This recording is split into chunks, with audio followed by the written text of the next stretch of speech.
Ed eccoci qui con Vincenzo Marinese, presidente della Confindustria di Venezia. Grazie Buonasera, per essere qui con buonasera, noi. Grazie. Allora, facciamo una piccola descrizione: 49 anni, una bimba di 4 anni, quindi insomma un papà giovane in gara con la vita, amministratore di una società che si occupa di bonifiche ambientali, la SIRAI, già vicepresidente della Confindustria, è stato eletto con il 96% dei voti, è stato appoggiato, quindi quasi all'unanimità, è stato appoggiato dai colossi come Eni, come Fincantieri, Enel, Umana, Save, municipalizzate, insomma ha unito tutti gli imprenditori, quindi è una bella responsabilità avere tutti gli imprenditori alle spalle. Tra l'altro c'è un asse molto forte con il presidente regionale Matteo Zoppas e poi con il presidente nazionale. Insomma un uomo forte in un momento particolarmente difficile ma anche bello, un momento in cui Venezia sta crescendo, no? Venezia sta crescendo, un uomo forte dipende dalla mia capacità e dalla nostra capacità di proporre soluzioni, di avviare un percorso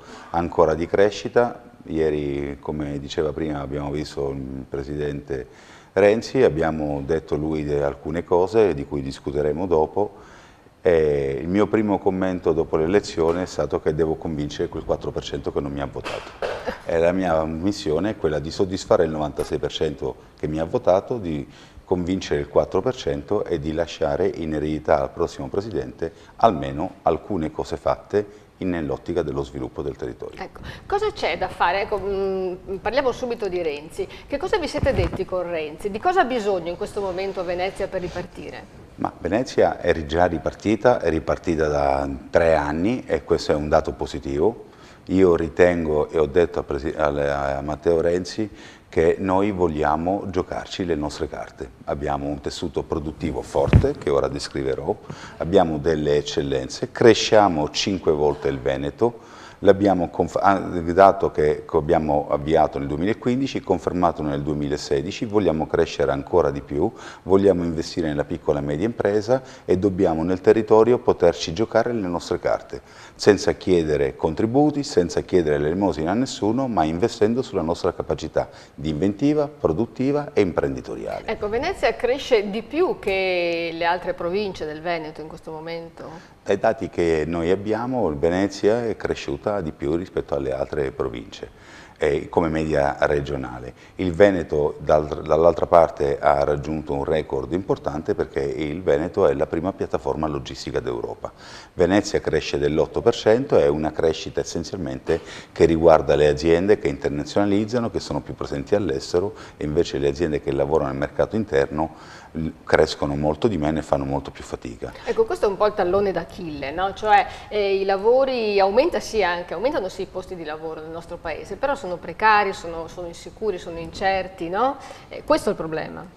Questo è un problema, ma può essere anche una grande opportunità. Il mio mandato, la mia missione sarà quella di prendere le aziende medio-piccole che lavorano all'interno di questo territorio, far sì che diventino un po' più grandi e che competino anche all'estero. Ecco, sì, tra l'altro lei ha anche un master che ha conseguito negli Stati Uniti proprio sulle piccole e medie imprese, no?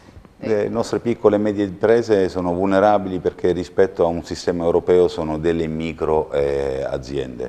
Ecco perché noi facciamo molta fatica a internazionalizzare e a esportare un nostro modello che invece è unico dal punto di vista della capacità. Io ho sempre ritenuto e ne sono profondamente convinto che gli imprenditori italiani siano i più bravi in assoluto, perché se gli imprenditori tedeschi avessero la metà dei problemi degli imprenditori italiani sarebbero ricoverati di depressione. Noi invece riusciamo a lavorare bene, a crescere, a risolvere i problemi e ad affrontare tutto. Abbiamo un'apertura mentale che è unica. La missione di Confindustria, la missione della nostra Confindustria deve cambiare. Ecco, non è un caso se prima c'era il servizio su Vittorio Cini, insomma un imprenditore importante durante il periodo fascista e che ha lasciato il segno a Venezia. Venezia che ha un ruolo, ha una posizione geografica fortunatissima, no? Quella di avere un porto in una posizione fantastica che la Cina gli riconosce come in questo momento, no? una posizione ideale per avviare i loro traffici sulla via della seta. Quindi cosa si può fare per sviluppare il porto che in questo momento insomma, vive delle difficoltà legate allo scavo dei canali, legato al fatto che c'è una concorrenza spietata con i porti europei? Noi abbiamo un grande asset che è il porto, ma anche Porto Marghera. Quest'anno stiamo festeggiando i 100 anni di Porto Marghera e la chiave di lettura di questo festeggiamento non è il passato ma è una proiezione al futuro. Altri porti del nord Europa stanno perdendo fatturato, noi abbiamo, lo dicono anche i cinesi, abbiamo questo grande asse logistico perché siamo praticamente al centro dei loro traffici, ma abbiamo anche un'altra grande opportunità, che il consumo si sposterà verso l'Europa dell'Est e noi siamo proprio la porta dell'Europa dell'Est.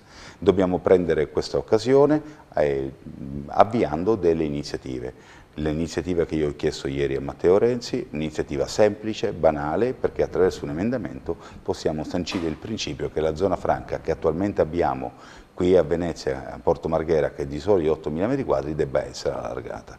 La zona franca ci dà la possibilità di attrarre investimenti, poi ci sarà un altro tema che affronteremo sulle zone economicamente speciali, ovvero zone in cui si lavora, all'interno delle quali c'è un'agevolazione fiscale. Tenete presente che a livello mondiale l'istituzione di queste zone hanno generato investimenti per 500 miliardi di dollari, scusate. Ecco, c'è tra gli imprenditori veneziani ancora la tendenza a delocalizzare o c'è la tendenza un po' a credere di più nel proprio territorio?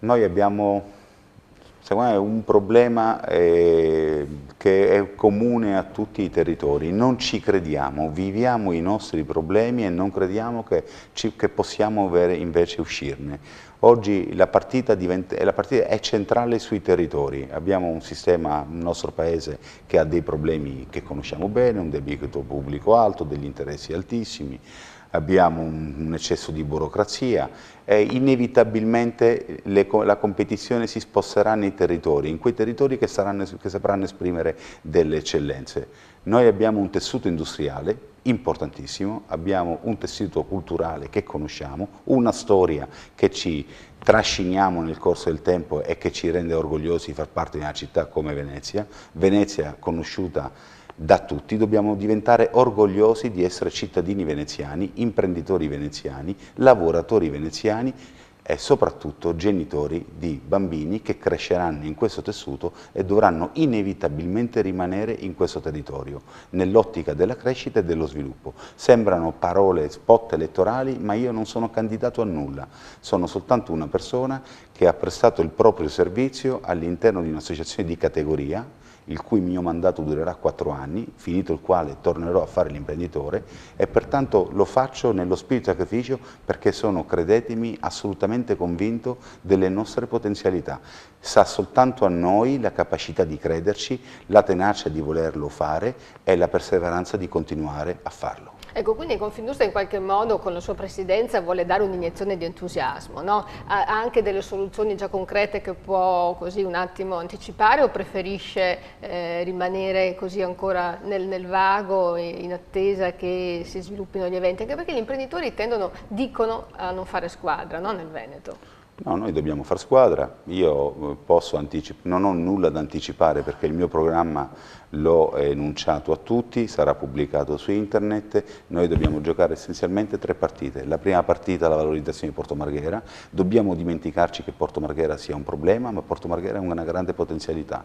Con l'utilizzo del porto, con la zona franca, abbiamo la prima bioraffineria al mondo, cioè noi qui a Marghera produciamo biodiesel ed è un brevetto del tutto italiano, fatto dall'ENI ed è la prima bioraffineria al mondo. È un'eccellenza che dobbiamo preservare e dobbiamo pubblicizzare. Dall'altra parte abbiamo il porto, le cui potenzialità le ho detto poc'anzi, e poi ancora abbiamo un tessuto di piccole e medie imprese che quotidianamente lavora. Le Confindustria deve avere la capacità, ed è quello che faremo, di aggregarle in termini di filiere, in termini di raggruppamento temporaneo di imprese, accompagnarle all'estero, saremo i vostri driver, anteporremo la nostra capacità di fare rappresentanza in modo tale che così dimostriamo a tutti che qui non solo riusciamo a fare squadra, che facciamo squadra sugli interessi comuni, che cresciamo e che il nome di Venezia è un nome forte perché ha un sistema sindacale, imprenditoriale altrettanto forte.